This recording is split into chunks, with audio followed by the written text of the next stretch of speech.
without much further ado, I'm going to bring our speaker, Andrew Lakoff, who is an anthropologist at USC, and is going to talk to us tonight about how we became unprepared. Big round of applause for Andy.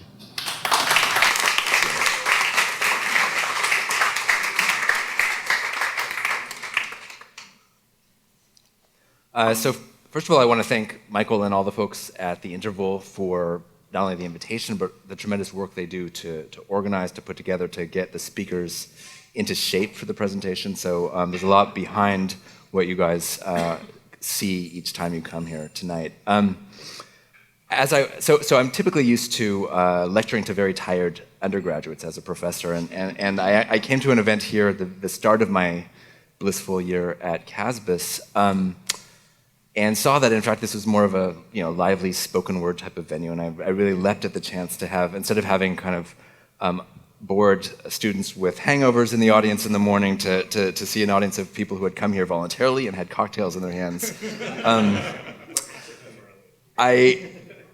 As I spoke with Michael in preparation for this talk about how to think about what to present, he reminded me that these are fun, lively events. I should think about something relaxing and enjoyable to talk about. So I decided to focus on one aspect of my work, which is the possibility of future catastrophes. No, but in all seriousness, the work that's being done here at the Interval and the Long Now Foundation on forms of temporality, on how to think about the unknown future, is really apropos for the kinds of things I've been working on for the last few years. So I'm really delighted to have the chance to share this with you. Okay, let me start. So you all probably heard a statement, something along the lines of what you see at the bottom here, given typically by a public official or a specialist. We're overdue and we're underprepared. It could be for a number of different things: a mega earthquake, a cybersecurity attack crippling our life-sustaining infrastructure, a nuclear accident. In this case, we have the Department of Health and Human Services Secretary back in 2005 saying, we're not prepared for the outbreak of a humanly transmissible severe strain of pandemic influenza. So what do all of these various kinds of potentially catastrophic events have in common? First of all, in most cases, they have not occurred, or they're very rare. Secondly, their onset is foreseeable, but not predictable. Thirdly, they're potentially calamitous, not only to individual lives, but also to economies and to social order. As I talk about these kinds of events, or at least the way we prepare for these kinds of events, I'm not going to try to get you to be more worried about them, even if perhaps we should be. And I'm not going to advise you on how we can become more prepared. Rather, what I want to do is pose the question of how we came to think about the future in this particular way. Emphasis on preparedness. The argument I want to make is that we have a range of available ways to think about and act on the future. Which particular threats we focus on and how we approach them hinges on the tools that we use to make the future available to us in the present. As Michael mentioned, I'm an anthropologist, and my particular area of specialization is the anthropology of knowledge. So I'm interested not so much in the public imagination of future catastrophes or in mass cultural representations, but rather in often hidden or secret ways that experts and authorities plan for a future disaster. By experts here, I mean actors who have a capacity to make authorized truth claims based on culturally sanctioned expertise. On the left here is an image from the 1960s of a prestigious think tank, the Rand Corporation, that was composed of experts from fields like mathematics, political science, and economics, and they were typically charged with planning for the future of war, but other kinds of futures as well. One of the most famous members of the Rand Corporation was the man here on the right-hand side, Herman Kahn. He was a mathematician who eventually became famous for promoting the technique of scenario-based planning. Some of you may have heard of him. I'll return to him toward the end of the talk. But what I want to emphasize for the moment is just that these are prestigious figures who have the capacity to tell us something about what the future holds. So let me just preview the argument that I want to make in the talk. Basically that during the period of the heyday of the Rand Corporation and a little bit beforehand, a set of techniques and concepts were developed initially for dealing with the threat of nuclear war, and that these techniques and concepts were gradually extended and applied to a range of other kinds of disasters, from natural disasters to potential terrorist attacks, eventually to pandemics. And that you can think of these techniques together as a really systematic way of approaching the future. So what do I mean by tools for thinking about the future? I'll just give you a few examples. I already mentioned scenario-based exercises. These help us to imaginatively enact a dangerous future and also to generate knowledge about our current vulnerabilities in relationship to that future.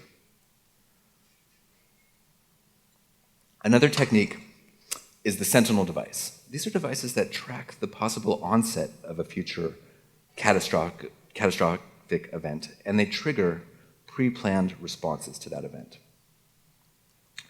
A third example of a technique of preparedness, stockpiles of essential supplies.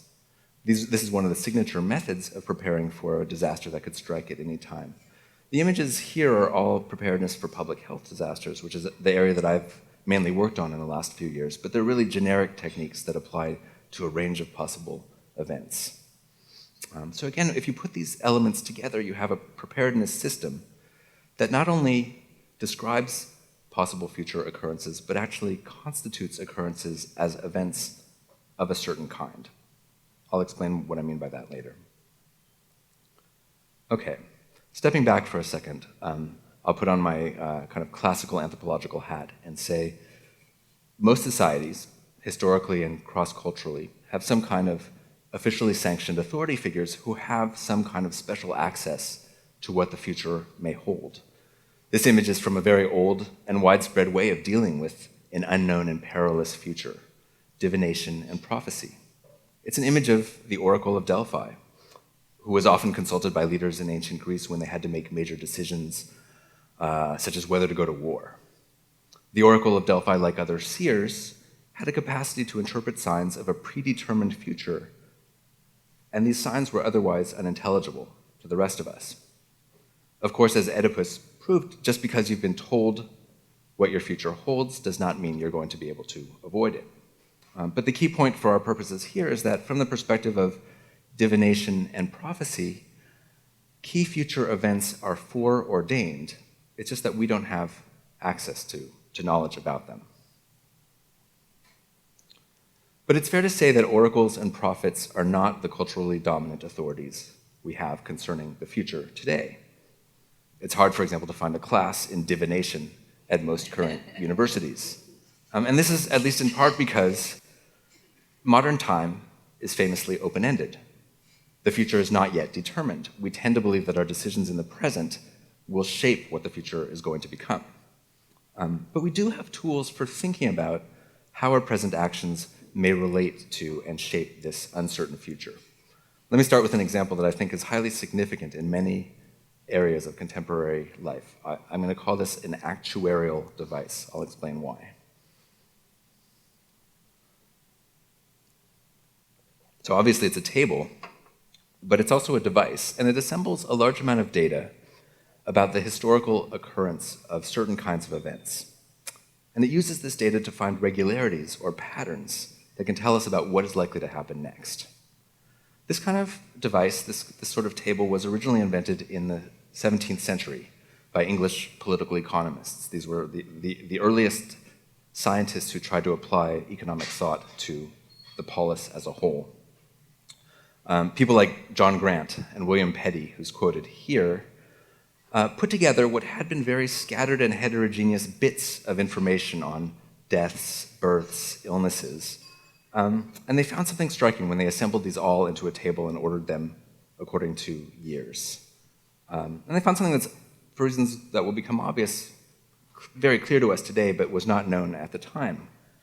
Even though at the register of individual or family experience, a given birth or death is a unique, singular, contingent event, if you map these collectively, they show really impressive regularities. If you look at the entire population, you see roughly the same number of births and deaths happening every year in a given place. And then interesting things were found. Find my little pointer. If you look over on the right-hand side, things, it's very constant that, and we all know this now, there's more males born than females each year. But it wasn't known until you assembled all this knowledge together. So what was gradually being discovered was that while the future is open-ended, it's not determined, one can roughly forecast that it will be somewhat like the past, at least in these respects.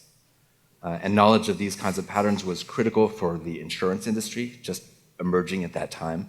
You can only begin to have an idea of what to charge for accident insurance or life insurance, or if you have some sense of how likely these events are to happen in a given year.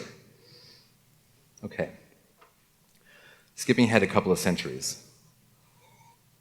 With the consolidation of the modern nation-state in Europe in the 18th and 19th century, you see these kinds of devices, this form of calculation, become central to government policies in fields like public health.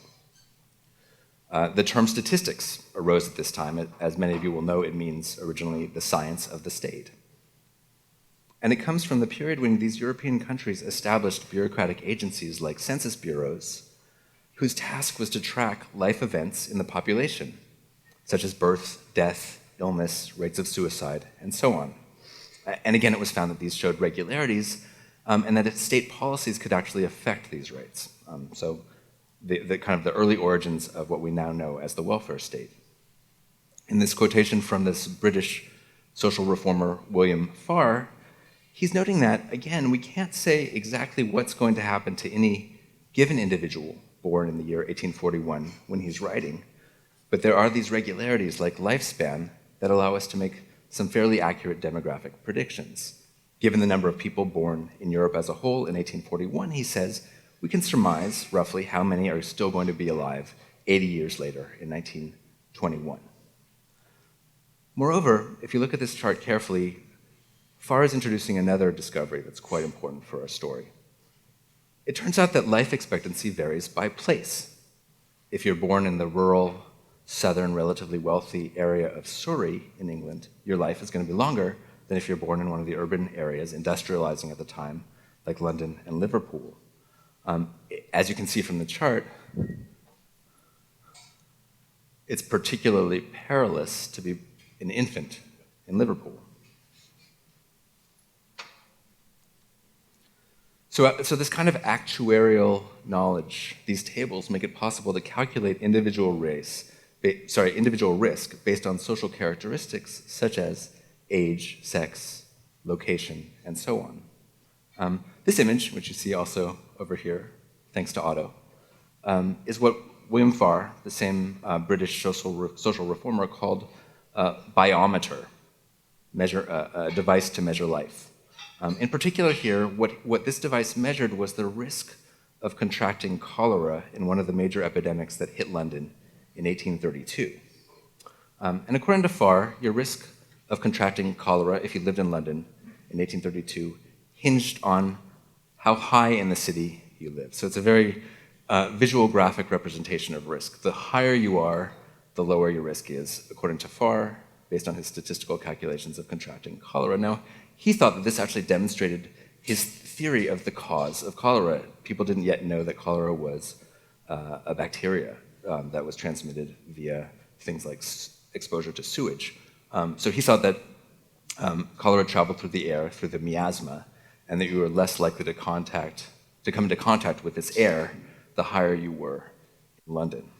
So if you can see these numbers, if you're living at 300 feet, only 7 out of every 10,000 people living at that altitude died of cholera in the epidemic, but if you're down in the neighborhood of 40, 30, 20 feet, your risk of contracting it is much higher. So we now know that Farr was wrong in his theory of disease causation, but the method he was developing of tracking risk and then targeting public health interventions based on this knowledge about risk has had a tremendous success, not only in public health, but throughout government policy.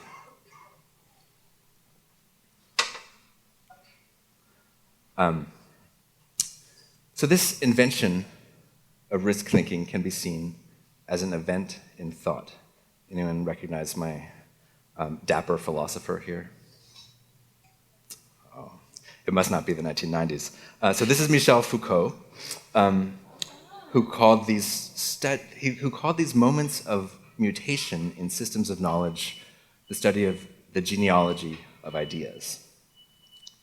This technique of genealogy does not assume that there's a rational progress or a telos in the development of these kinds of ideas, or that there are hidden interests or ideologies that shape how new ideas arise. Rather, they emerge and extend themselves under fairly contingent historical circumstances, but once they've solidified, they become fairly automatic and unthought. They're even a kind of trap in approaching a wide range of problems. The task of the genealogist, according to Foucault, is to reopen these ways of thinking for questioning. Okay, so today, just to continue on the theme of this event in thought of the development of risk calculation, the way you justify vaccination policy is by demonstrating quantitatively that the benefits of vaccination outweigh its risks. This is just a historical chart showing that that smallpox risk declined over time in relationship to the imposition of compulsory vaccination. But it's actually hard to think of any area of social policy that is not, at least to a certain extent, shaped by this way of calculating risk and managing it. You might think of environmental regulation, of drug testing, infrastructure development, urban planning, and so on. However, in recent years, over the last couple of decades, we've arguably entered a period in which this mode of calculating future events is no longer salient for a number of the threats we collectively face, at least in certain areas. We're faced with the possibility of catastrophic events that outstrip the technical capacities of risk management. In other words, the probability of these events cannot necessarily be calculated, in part because in many cases they've never occurred before. And their potential consequences are so great that they outstrip our means of mitigating them. So just as an example, thinking about the tsunami in Japan from several years ago, what was the quantitative risk that a tsunami would flood the Japanese coast and cause a nuclear meltdown? Was it possible, when people were thinking about constructing this power plant, to weigh this risk against the energy benefits that would be conferred by its construction?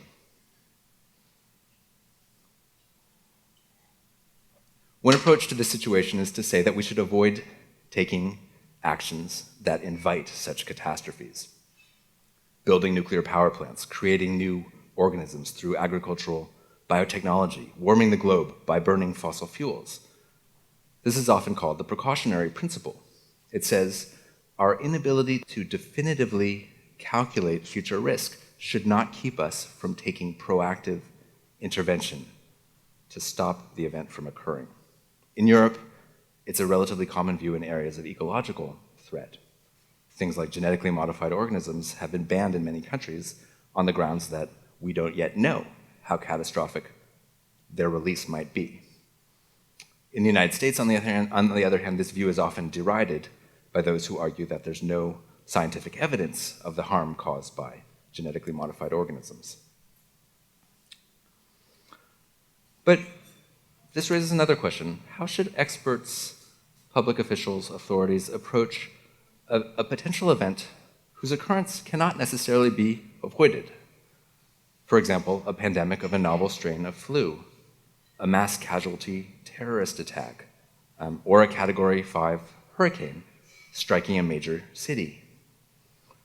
One of the lessons for authorities in the wake of Hurricane Katrina was not only that we collectively are not prepared for such a disaster in the future, but also that citizens expect the government to demonstrate preparedness, to manage natural disasters and other catastrophic events competently.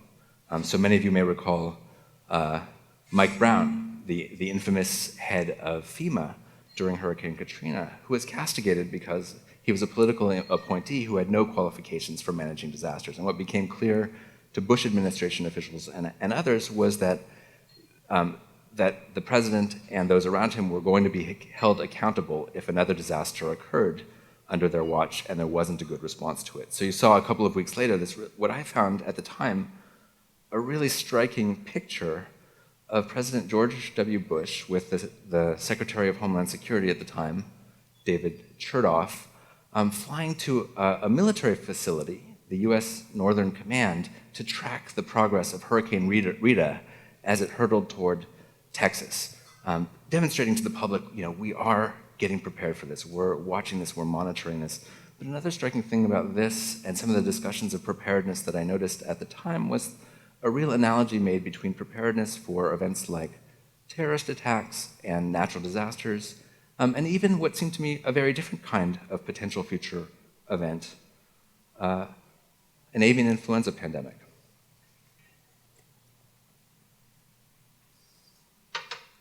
Just a couple of months after the failed response to Katrina, the Bush administration proposed the biggest public health investment in federal government history, a $7 billion plan to prepare for pandemic flu. And it was a bipartisan initiative. There was very little political disagreement around it. On the grounds, as you see in this quotation from Senator Kennedy, we've been shown to have been unprepared for a prior disaster. We need to get prepared for this next oncoming one.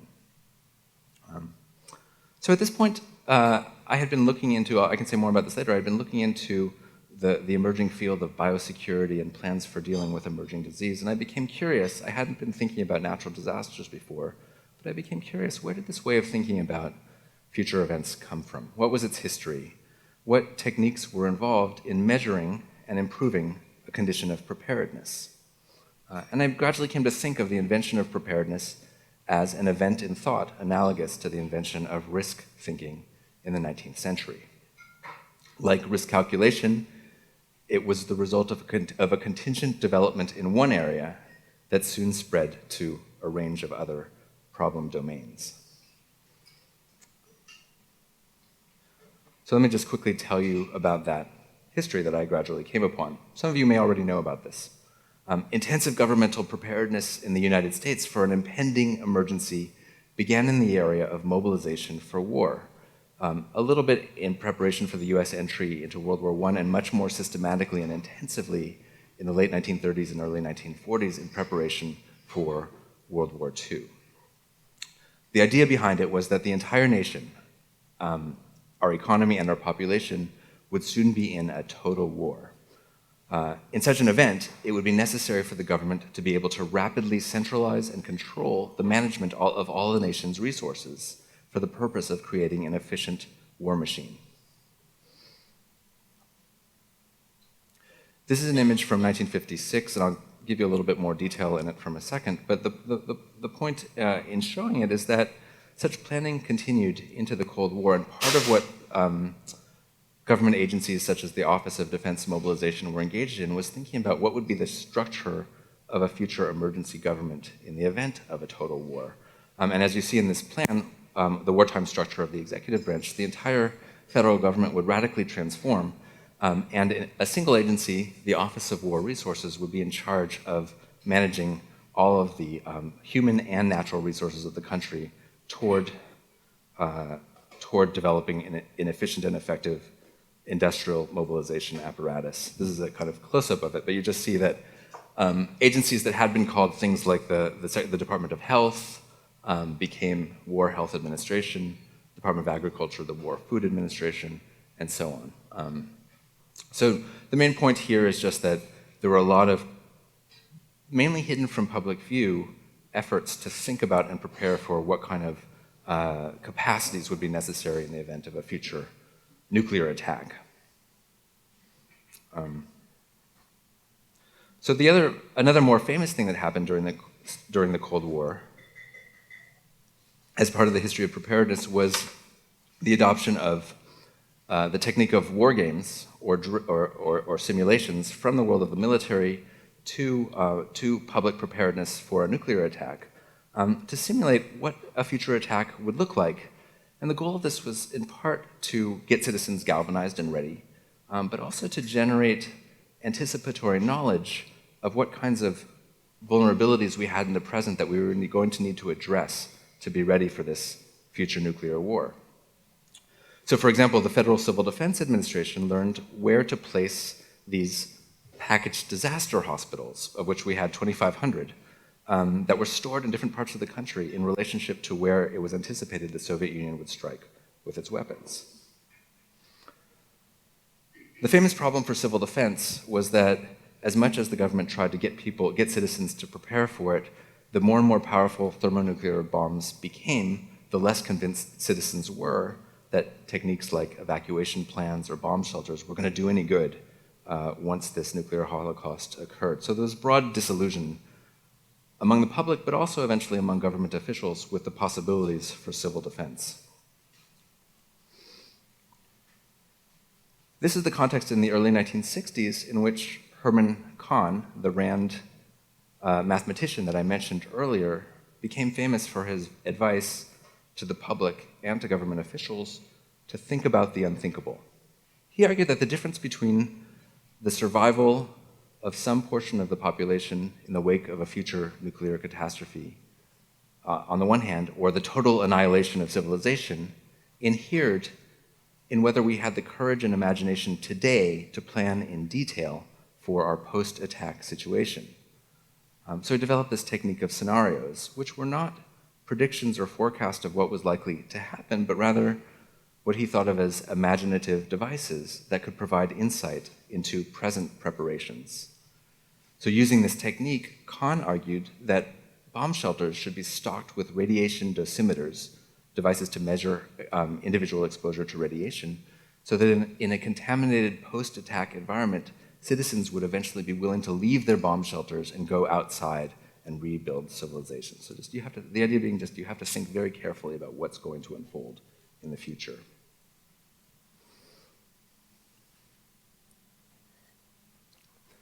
But if this system of thinking, preparedness, had relied on civil defense for its long-term sustenance, it would have fallen into decline by the 1960s and 1970s. Well, as I said, the public and government officials gradually became disillusioned with the possibility of preparing for nuclear calamity.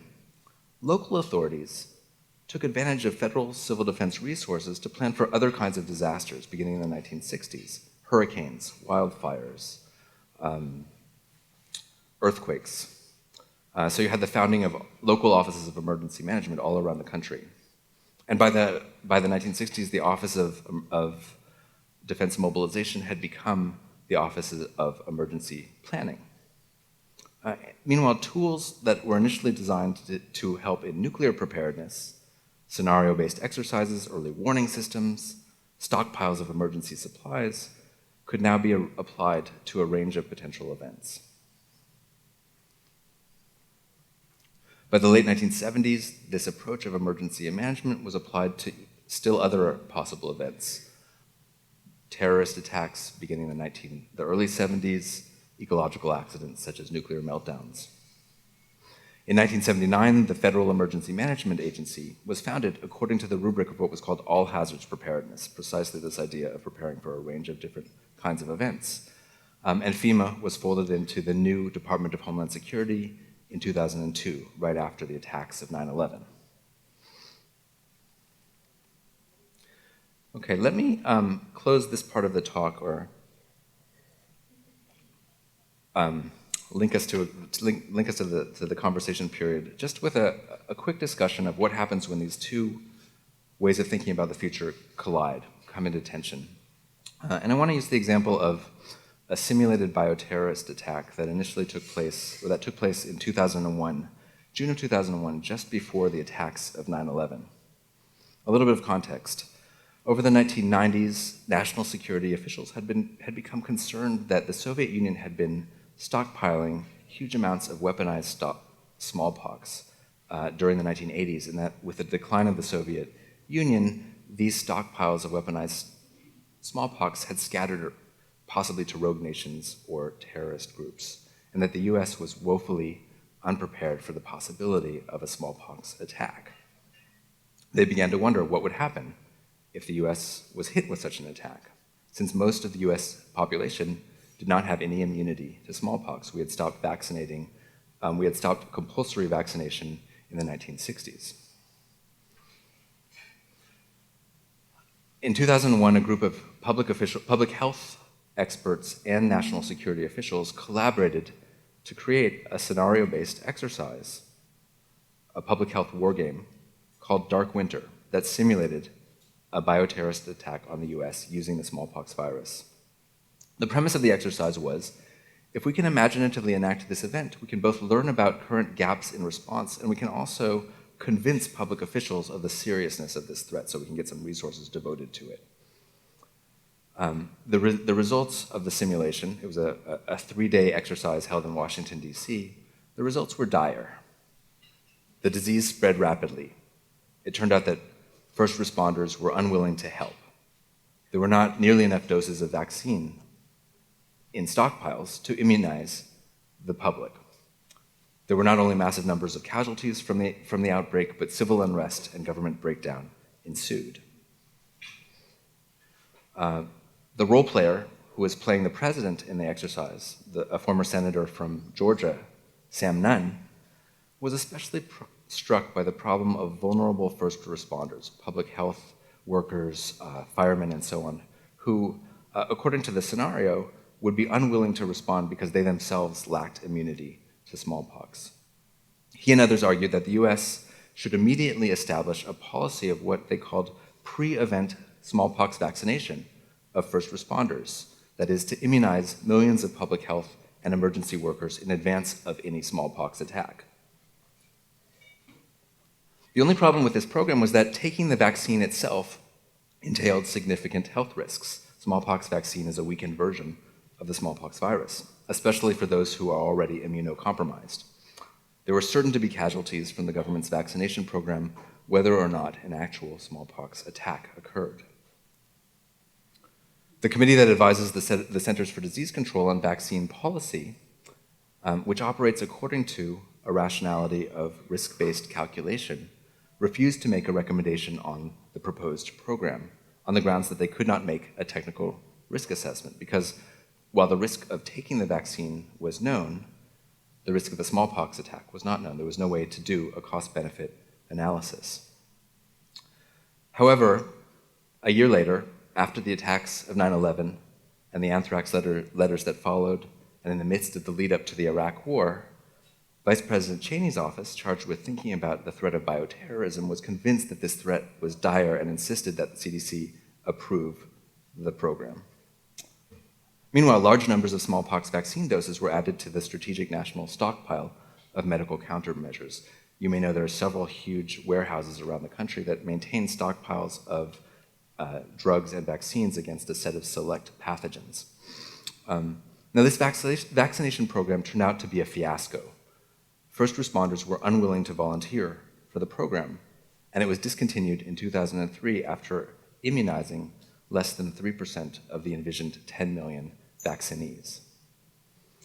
One way to think about this is that there was an unresolvable tension between security authorities who were thinking in terms of preparedness and the health workers who could only be convinced through actuarial rationality, who did not see the benefits of taking the vaccine outweighing the risks. But it also points to a more general problem that preparedness efforts face. Since they must envision and plan for events that may or may not occur, it is typically hard for preparedness efforts to sustain attention and galvanize resources so long as the event does not happen. Consider the image of the strategic national stockpile, these warehouses full of drugs and countermeasures, now full of supplies of smallpox vaccine and Tamiflu that are expensive to maintain and may well never be used. Moreover, the credibility of these efforts is often undermined when it turns out that officials have been preparing for the wrong event. And we can talk about this more later, but there's a really interesting story from 2008 in which the World Health Organization responded intensively to swine flu based on their preparations for a different strain of flu and were widely criticized for having overreacted. So with that, let's turn to our conversation. Thank you very much.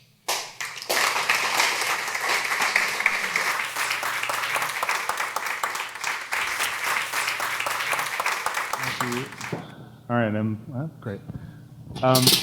So that last story is so incredible, and as is the stool.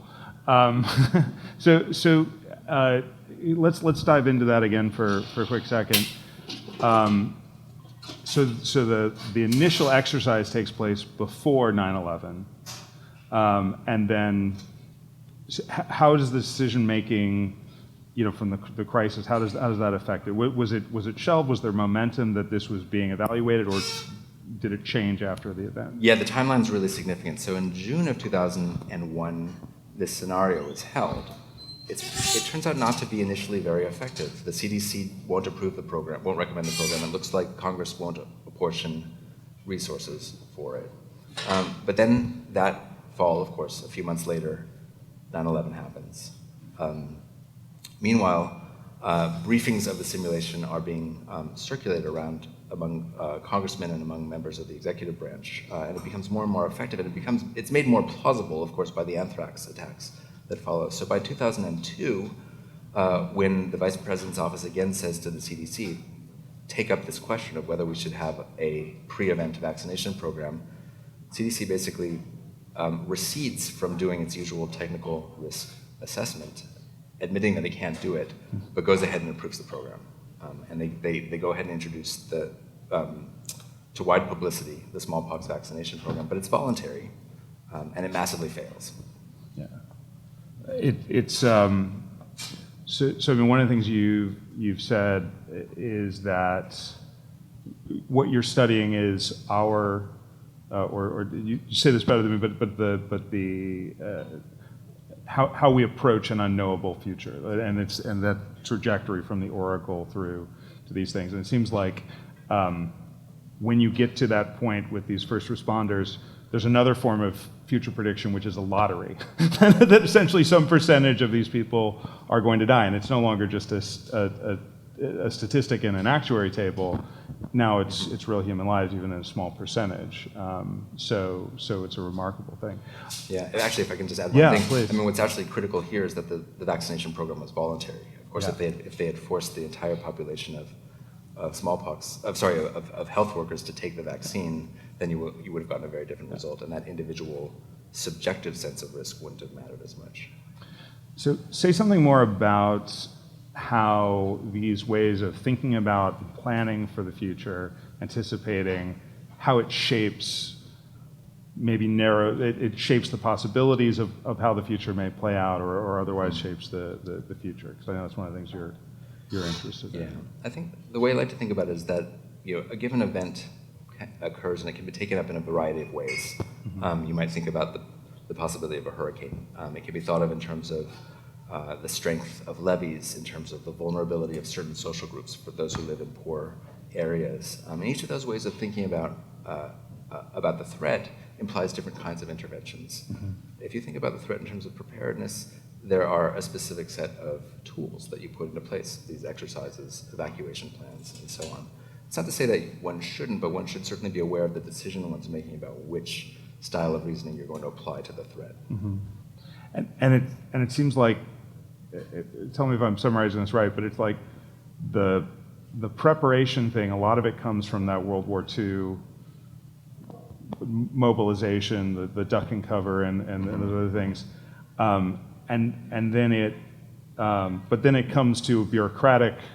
So the implementation of bureaucrats using a military kind of strategy and thinking is maybe one place where there starts to be a problem. Is that fair to say? Yeah. Well, I want to insist that I'm not condemning the spread of preparedness. And indeed, it's essential. And as we saw after Hurricane Katrina, it was really a governmental pathology not to have appointed somebody incapable of doing preparedness to the head of this agency charged with it. Yeah. So by showing that its history is contingent and that it has a set of assumptions, it's not to say that it's bad or not worth doing, but rather that it takes us in certain directions and potentially not in others. And also to point to some of its problems.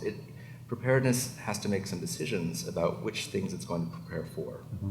Is it going to be a smallpox attack? Is it going to be avian influenza? Is it going to be climate change? And so on. We have a limited amount of resources for events that may or may not happen. So you're focused on how experts in particular, and this is authorities, it's going back to the Oracle in the earliest.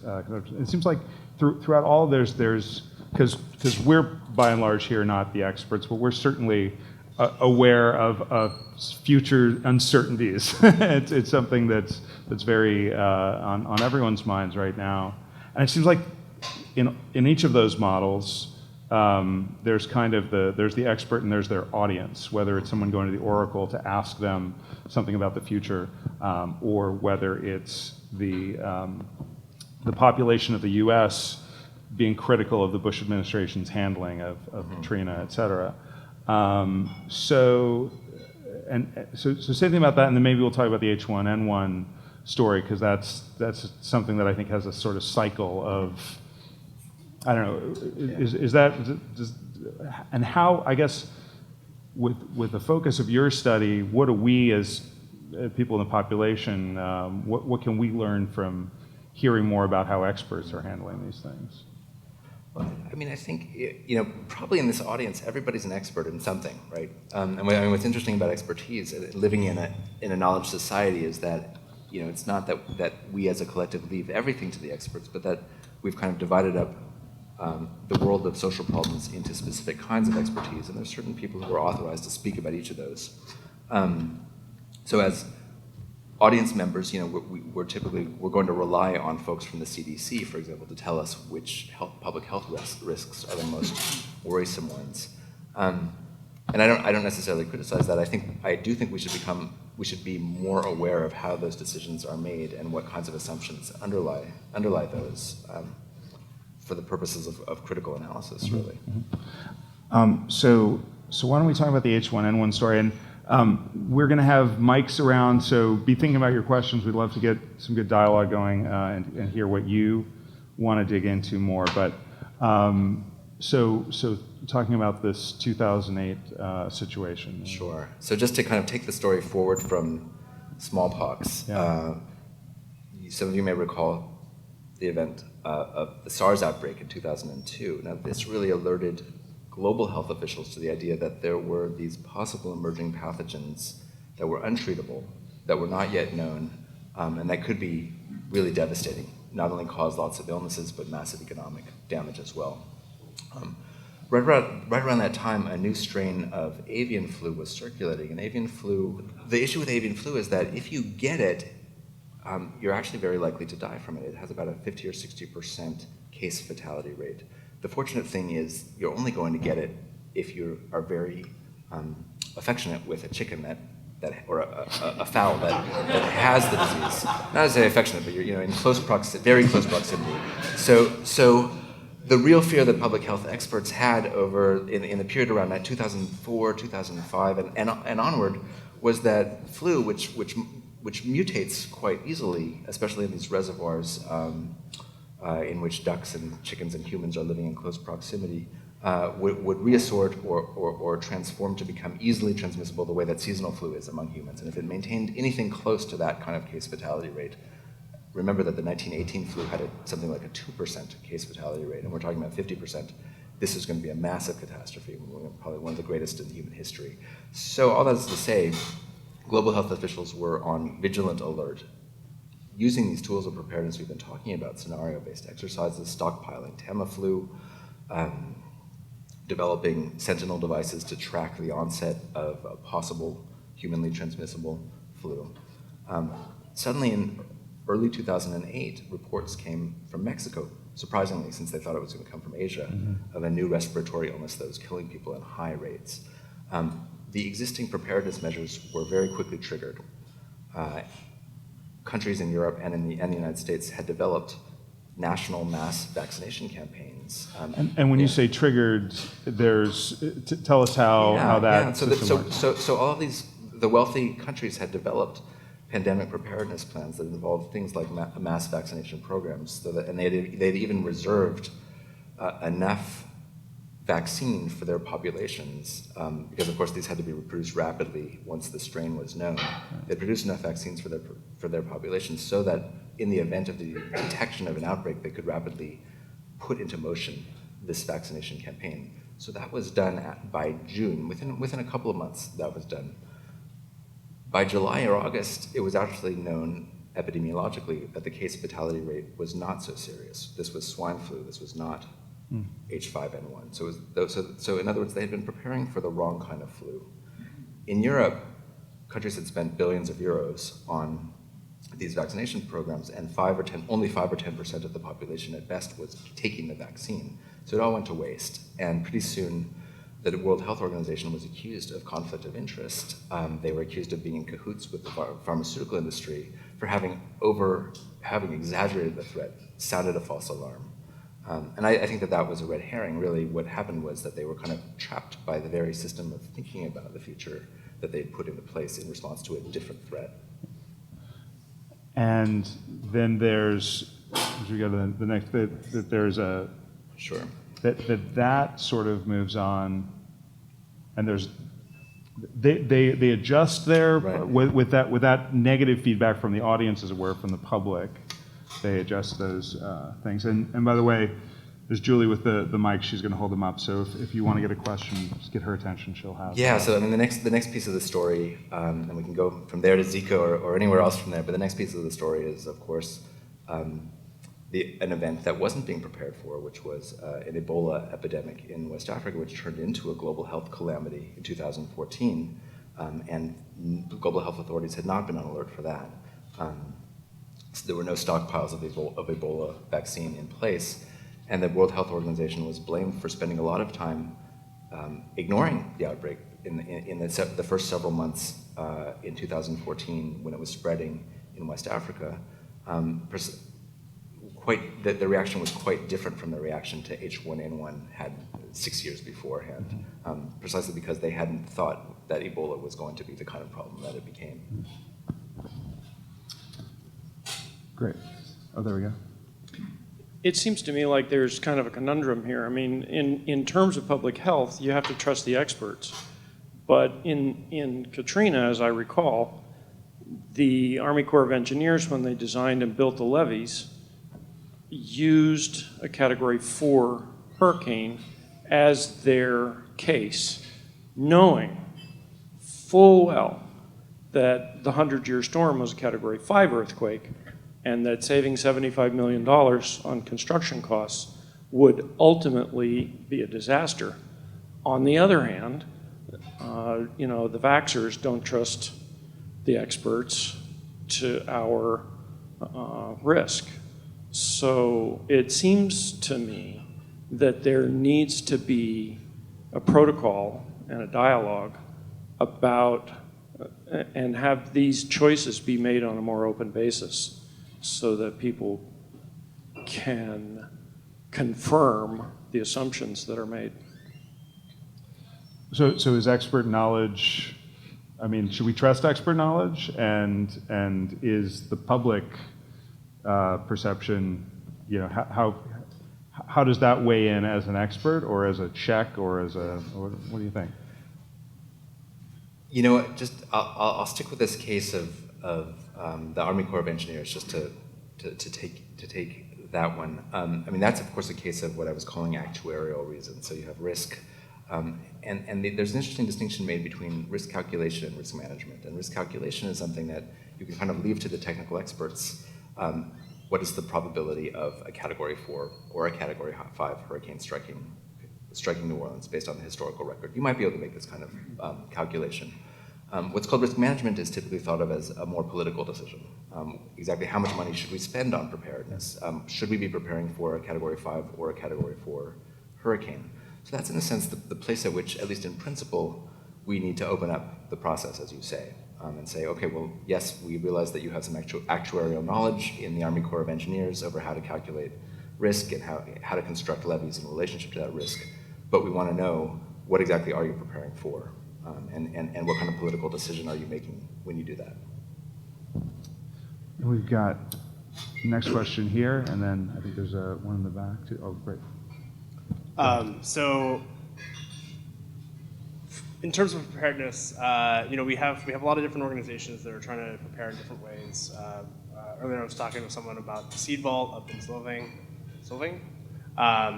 Small Walmart. Pronunciation is always hard. But yeah, so like we have things like that. Then there's this whole concern about economic crises around currencies deflating rapidly or banks collapsing, things like that. And so there's this talk about decentralizing things that way they become more redundant, more secure. With that thought process, and then kind of what you're talking about, how we have this projection into the future. Have you seen folks in your studies have those thought exercises of, well, how should we be thinking about this instead, as things evolve within our current modern society kind of stuff? Yeah, one of the major developments that I think relates to what you're talking about is what we might call the work on resilience.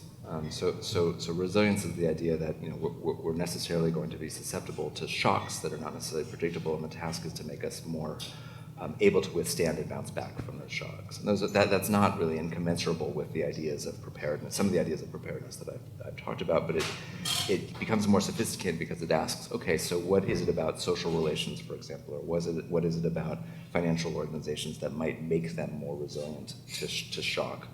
And as you're suggesting, one argument has been that distributed bottom-up kinds of structures are more likely, at the community level, for example, are more likely to be able to deal with at least certain kinds of disasters than top-down centralized command structures.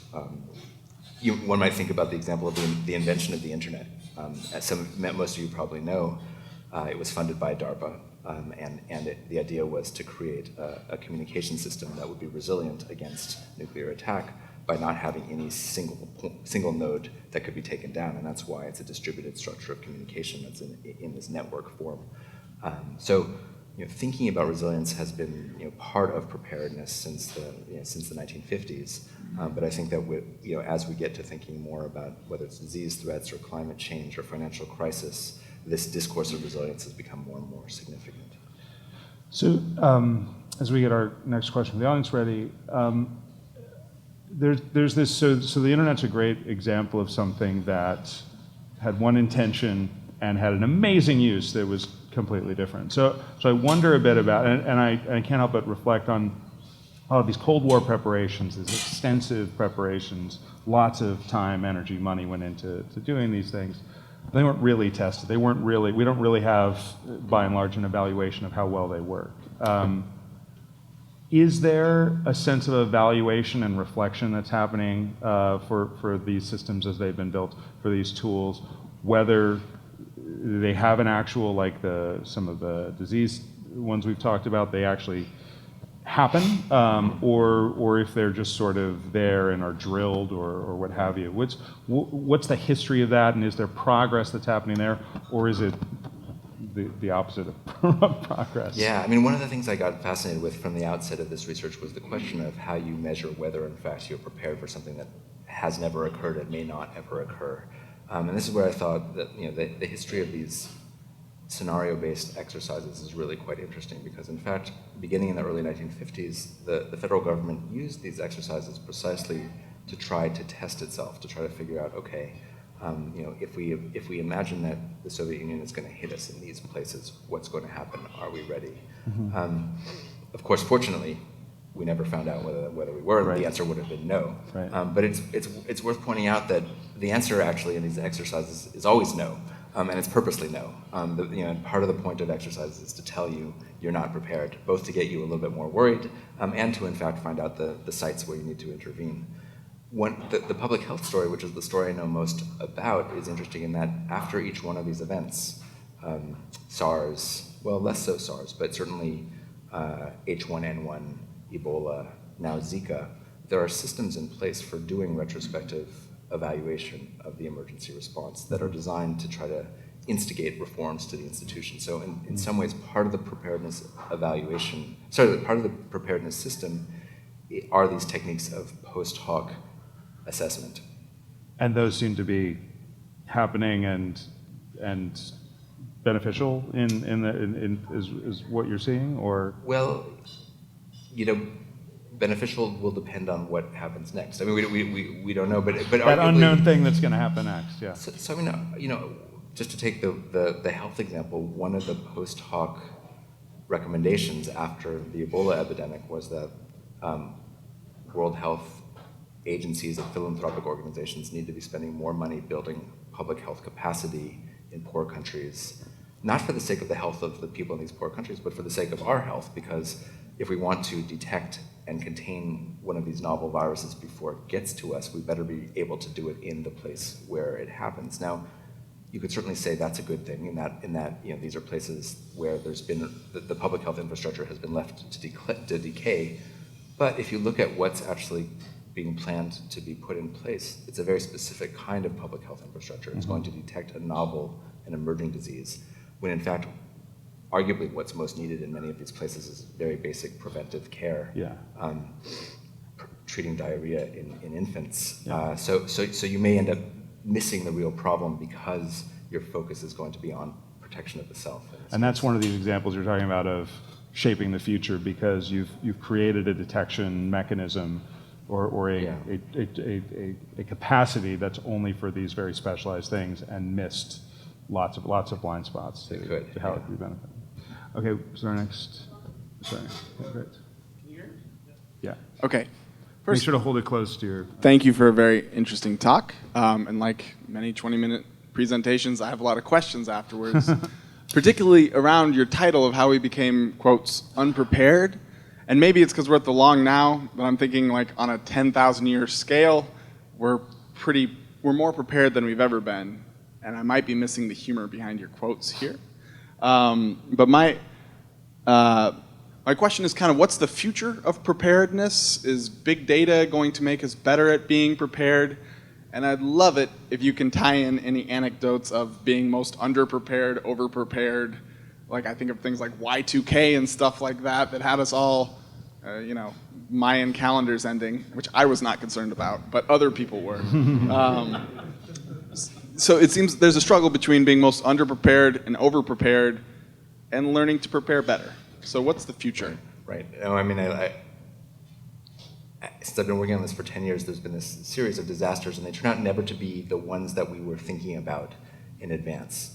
Not to say that they won't happen, but indeed this problem of fine-tuning preparedness so that it actually deals with the problem that's going to hit turns out to be paradoxically quite difficult. There's also a way in which, so on the other hand, there are events now like anthropogenic climate change for which we can be pretty confident that those catastrophes are heading our way, and indeed we can make the argument that we need resilience preparedness measures for it. So that's one feature of preparedness. Vis-a-vis my title,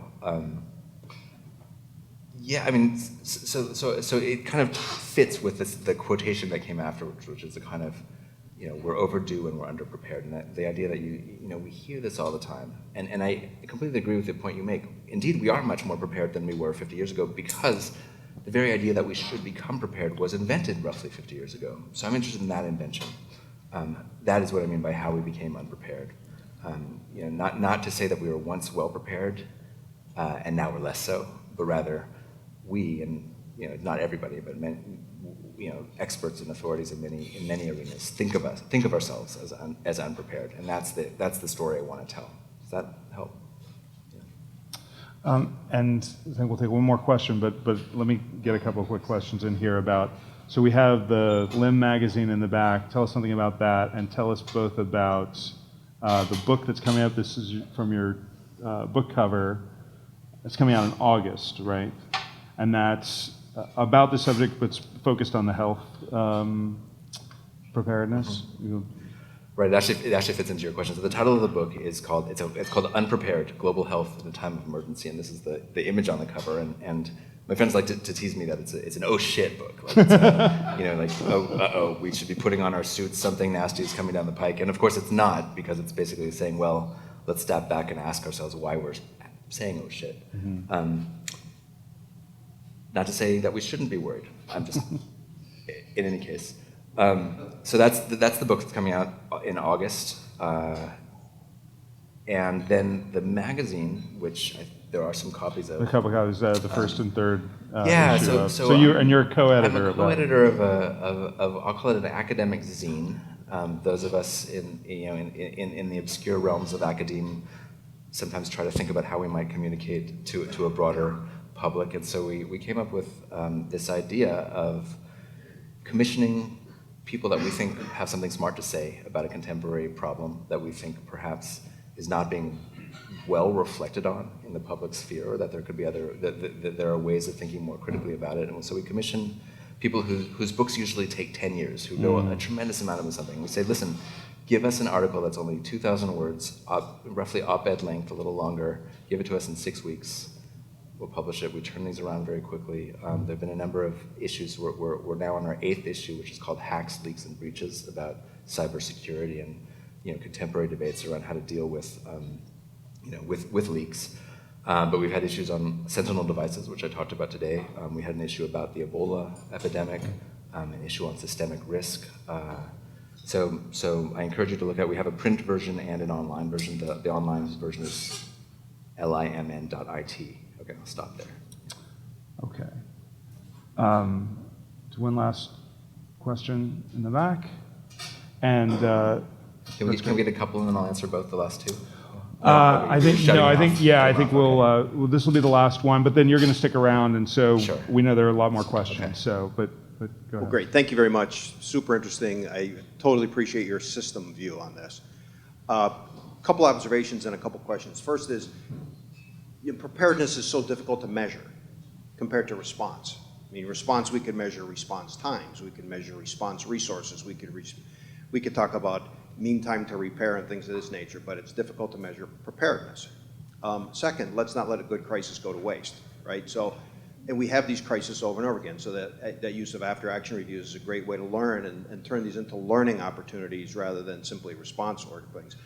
But I would ask you in your work, because you're riffing off some of the other questions, and that is, we live in California. We live in an all-hazard, all-risk place. I mean, we're sitting literally on landfill right now, right? Like right now, an unreinforced masonry building. And we live in earthquakes, and we have all kinds of other things. And so that idea of expert and audience, so would the experts say that as individuals we should be prepared and take up to 72 hours? And so then why don't people do it? Like what does good look like and what does great look like? And I'm wondering if you've seen best practices from anywhere else, because it seems like people will take some amount of awareness, they'll get some education, and they'll take a little bit of action, but then if we needed to evacuate San Francisco or on a large wildland fire, they happen literally every year, thousands of times a year in California. How do we overcome the human behavior part of this? Well, this is where I'm going to sit back and say I'm a cultural anthropologist, and I don't have to give you any recommendations. But I just want to accentuate a couple of points you made and agree with them. I mean, one of the, from the Cold War on, from civil defense on, authorities who realize that, in fact, for this system to work, we need the public to do what it's supposed to do, have been wringing their hands over the difficulty of getting them to do it. And part of it has to do with attention, part of it has to do with multiple possible threats, part of it has to do with the sense that they're so great that individuals don't know what to do. We have this interesting culture now, which we haven't talked about, of the doomsday preppers, people in Silicon Valley buying islands in the South Pacific and so on. So there are certain instantiations of particular people who decide they're gonna do it. But indeed, repeatedly we've found that it's very hard to get the public to engage in preparedness. And I think the standard reasons given are that the public feels helpless. So one thing to do is, as a risk communication specialist, is to really explain what they can do. I'll close with one interesting anecdote that I think somewhat encapsulates this.